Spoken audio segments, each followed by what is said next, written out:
We have to be on a war footing.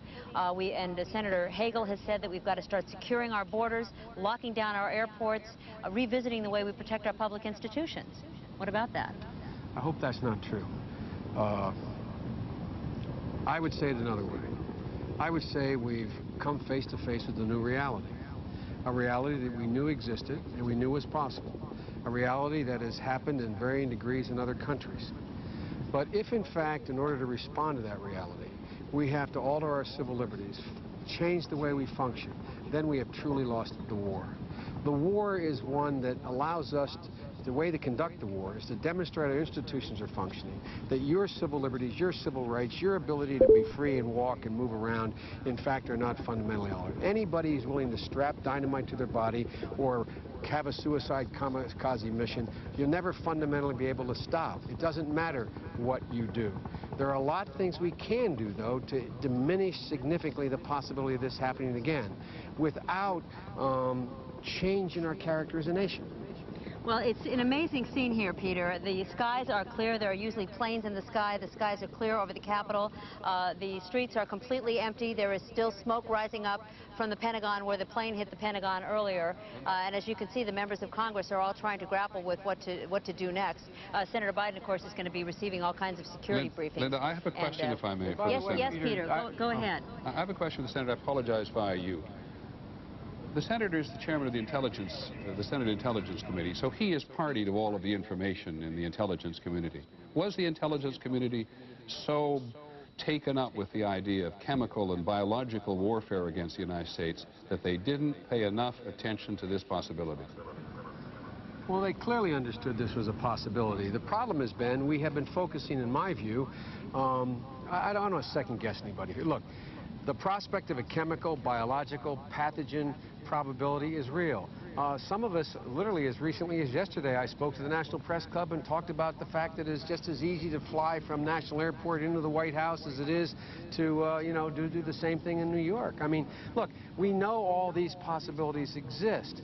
And one of the things we have to do is we have to get our priorities straight in terms of what the real threats are that face us and use the assets we have to begin to deal with those threats. What I don't want everybody to think is this is some worldwide conspiracy where there's tens of thousands of people who are part of this army that attacked us.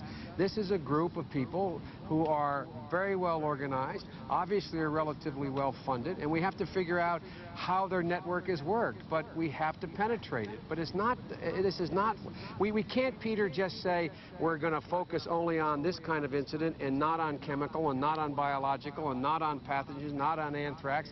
This, in a sense, is the most god-awful wake-up call we've ever had to how we have to redirect our resources. Let me ask you one more question, then. I didn't realize you could hear me. At the Pentagon and at the State Department, you already hear people doing what they almost always do in an instance like this. This is so sophisticated it must be Osama bin Laden. Maybe so, but is the United States too focused on one man?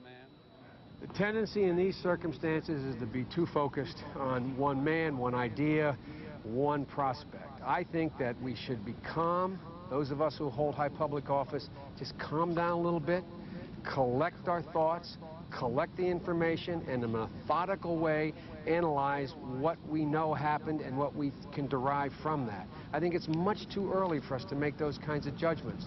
The first thing is what the president is doing. He called for calm. He's getting in the airplane. He's coming back to Washington, D.C., and I applaud him for that.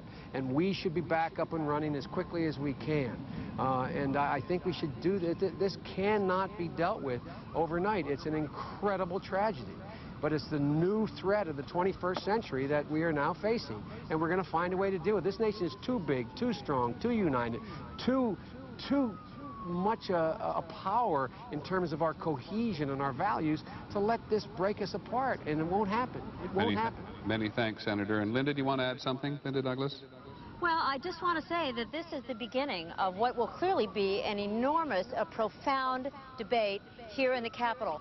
The dynamics of the debate in this country, as I've discovered in talking to members of Congress, have been fundamentally altered now. And here you're hearing a discussion of whether we should lock down, open up, and how we tackle this, and what our priorities are, and how we protect ourselves. So I've had just astonishing conversations with members of Congress, Peter, and there's a very grave feeling here right now in the Capitol. Linda, thank you very And they much, and win. thank you, Senator Biden, as well.